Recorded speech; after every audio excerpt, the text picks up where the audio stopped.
Los estratos de Eros. Eróstrato. Audio número 4. 8. El punto ciego de la salvación. Cadáver exquisito. Una pata de pollo. Un pedazo de vacío. Otra civilización donde el canibalismo ha sido aceptado. Interceptar ciertas carnes en el campo es lo correcto y esperar después a que la comida sea hecha de la mejor forma. El insomnio insoportable que pasa una y otra vez por mis ojos como cosiendo un tejido extraño. ¿Está acaso el insomnio siendo ahora actuando como una tejedora que hace a los puntos, que hace al tejido proyectado, que lo realiza y después lo vende? ¿Acaso el insomnio es una simple trabajadora textil? ¿Acaso el insomnio se permuta en cualquier mercado de segunda por un par de lágrimas? ¿Acaso los más manchados antecedentes de aquel que no pudo hacer otra cosa que la que hizo serán ahora puestos en cuestión?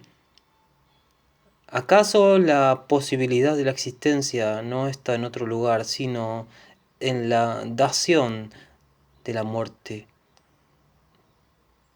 Puesto que está vacante, puesto en una ternura, unas caricias en la piel, el ombligo y los pezones, esos puntos neurálgicos de un éxtasis próximo, esos puntos que reflejan los labios vaginales inferior, superior y el perfecto ano cremoso, la desmesura, el impacto de la bomba nuclear que ha aniquilado a tantas neuronas, ha derrotado a tantos ejércitos. No queda más que proyectar ahora un campo sembrado de granos genéticamente alterados y fumigar a 5 metros de distancia, a 5 metros de todas las casas, a 5 metros del repulgue universal de los labios, de la boca que habla y no pronuncia, que dice sin ser escuchada, que muele ya también en el molino, lleva la rueda con fuerza, agita sus pulmones que proyectan una membrana protectora, la recubre. Hay un programa biológico que comienza a funcionar en este momento. Una membrana se protege, que protege a los pulmones. Cuando Hera descubrió que Leto estaba embarazada de Zeus, prohibió que diera luz en cualquier lugar donde iluminara el sol, pero sin embargo nació Artemisa, la incendiada. Para el cuervo no hay nada de mejor que la oscuridad y no hay nada de mejor que una mente diabólica que haga empatía con su visión, porque las mentes que no están con él simplemente no pueden comunicarse y eso lo perjudicaría. El cuervo es un animal deseoso del contacto humano, deseoso del contacto afectivo, como todos los organismos. Simpatizante de algún club de fútbol, simpatizante de algunas prácticas sexuales alternativas que no deben ser comunicadas abiertamente porque de esa forma la infamia caería sobre ese pequeño cuervo, indagado después por policías que lo encontraron borracho en una esquina, porque ese hombre no pudo soportar la angustia. ¿Qué angustia no pudo soportar? ¿Qué hecho tan terrible habrá propiciado su borrachera tan estúpida? Ahí en el rincón, en calle Defensa, cerca de la plaza, y alguien, sin embargo, lo recogió. Lo levantó y se lo llevó a su pequeña habitación en la pensión, mirando que la dueña no lo viera. Fueron despacio los dos. Comenzaron a charlar, sentados en la cama. Él vomitó 2 veces. Pidió para ir al baño, pero no llegó. Vomitó en el piso. Después, cuando él estaba recogiendo el vómito, pudo leer algo. Sintió que el vómito de ese borracho, que no sé por qué la había juntado de la calle y se lo tuvo que traer a su pieza, leyó algo. Sintió que el vómito era una especie de borra, una borra inesperada. Se formaban cosas ahí. Él, que nunca había creído ni siquiera en el tarot, menos en la borra de café, ni en la quiromancia, nunca había creído en el I Ching, nunca había creído en ningún oráculo, ni pensaba en las relaciones entre el microcosmos y el macrocosmos. No, él no creía en nada de eso. Vivía simplemente en la realidad concreta de las cosas, donde no hay poesía, y la poesía se aparece como una simple sofistería. Los sofistas son los poetas que mienten, engañan a las personas, las llevan, las conducen a ensoñaciones, simplemente para ganar dinero. Así pensaba él las cosas, pero no pudo evitar detenerse en la forma de ese vómito, la forma de una mujer. Era una mujer de pechos enormes y caderas expandidas, un gesto de gozo se pronunciaba en un movimiento mínimo, un pequeño movimiento. Se excitó terriblemente. Después se miraba desde afuera y decía: ¿qué me está pasando? ¿Qué es lo que me pasa? ¿Cómo puede excitarme esto?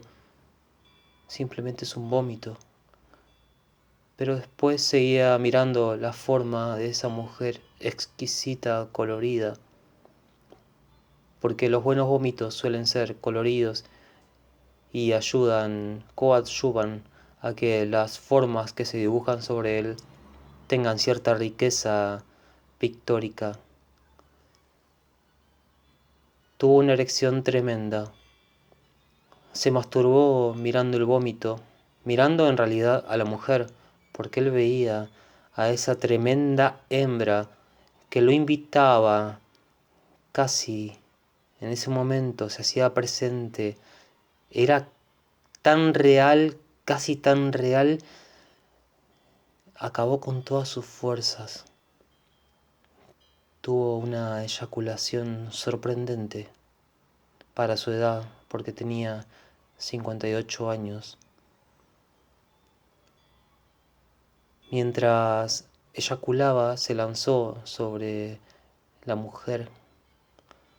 Se lanzó y la volvió a penetrar. También la besó, la acarició y después se quedó dormido en sus brazos. Amaneció con unas sábanas blancas, tan blancas que no lo podía creer. Estaba en un hotel de lujo, un hotel 8 estrellas. un momento magnífico.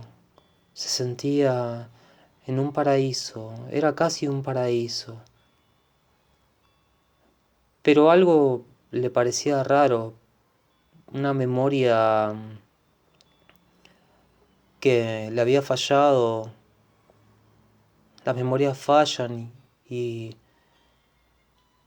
se quedan llamándonos como niños a lo lejos, que nos avisan de que su padre ha sido ahorcado y que debemos ir rápidamente a ver qué es lo que pasa y hacernos cargo de la situación. Porque su padre había sido ahorcado bajo un árbol y él no había podido hacer nada. Era un deudor. Vinieron los cobradores y como no pudieron cobrar el dinero y como la casa ni siquiera era de él, lo ahorcaron para deshacerse del problema, también como un necesario goce ante la impotencia de aquel que no podía saldar su deuda y ante la cobardía también de ese que nunca había querido, por ejemplo, trabajar para ellos en esas minas donde moría la gente a los 30 años. No hicieron otra cosa, simplemente lo ahorcaron. Estaba muy bien, era una medida precisa. Se necesitaba hacer esas cosas, porque eso también excitaba. Al verlo después de 3 minutos, cuando ya sus convulsiones habían terminado, comenzaron a excitarse los cobradores. Tuvieron también erecciones fantásticas, porque un muerto colgado de un árbol, un muerto que ya no se mueve, pero la inercia del cuerpo, sin embargo, lo sigue balanceando, ese moverse después de las convulsiones es como una especie de llanura, como una simple marea que va y viene, un mar calmo para nadar, un mar calmo para hacer el amor con ella. Los cobradores se masturbaron uno a otro, se sintieron tan bien,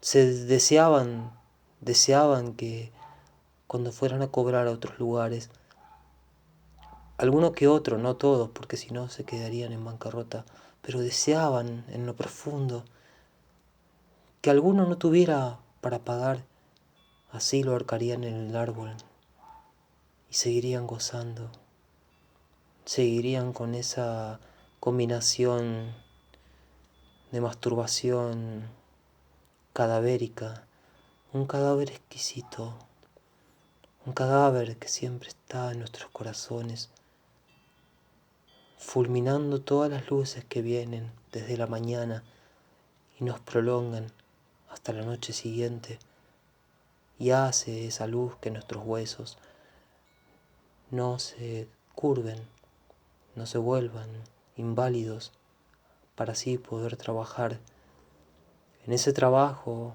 que nunca nos dará un pago suficiente. Es una carrera inútil, es como una rueda de ratas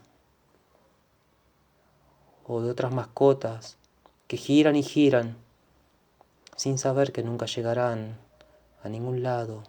La bicicleta fija del gimnasio, de esas mujeres y hombres que miran por la vidriera cuando yo paso, me miran como preguntando algo y no sé qué preguntan, pero su mirada pregunta algo. Lo siento como esos pequeños roedores. Siento que ellos también no llegarán a pagar su deuda, por más que corran, por más que hagan 5 horas de bicicleta por día, no llegarán a pagar su deuda. Y un día vendrá el cobrador y cuando venga serán una carne de cañón, un cadáver verdaderamente suculento en una receta. Los incluirán una receta que se hornea con leche. 9. Atención al cliente. Como joven virgen, Artemisa despertó el interés de muchos dioses y hombres, pero ninguno de ellos logró ganar su corazón. En una columna donde se ha empalado el templo sagrado, donde los acueductos terminan servilmente su tarea y depositan unas gárgaras de odio entre ademanes de egolatría, entre gestos adustos de belleza inverosímil, cavan también otro pozo más para colocar otra columna más para construir otro templo sagrado más. Así transcurre el fin de semana en esta ciudad. Así transcurre porque es necesario siempre resolverse uno mismo interiormente a trabajar por la causa.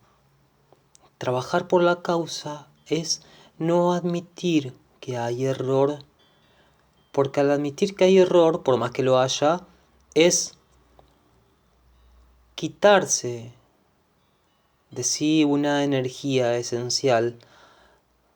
Pero si uno no admite el error, su fuerza se contiene. Es un dique que no vacila en perpetuar su hermetismo. Entonces se puede seguir adelante. Esa es la verdadera moral.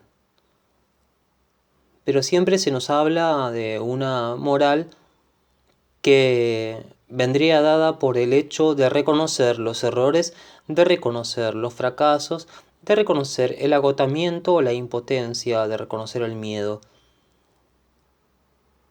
Esa es la moral del verdadero poder. Pero la moral del contrapoder es ciertamente más eficaz y funciona como tal, en tanto siempre moral significa potencia de ser y seguir siendo perpetuamente.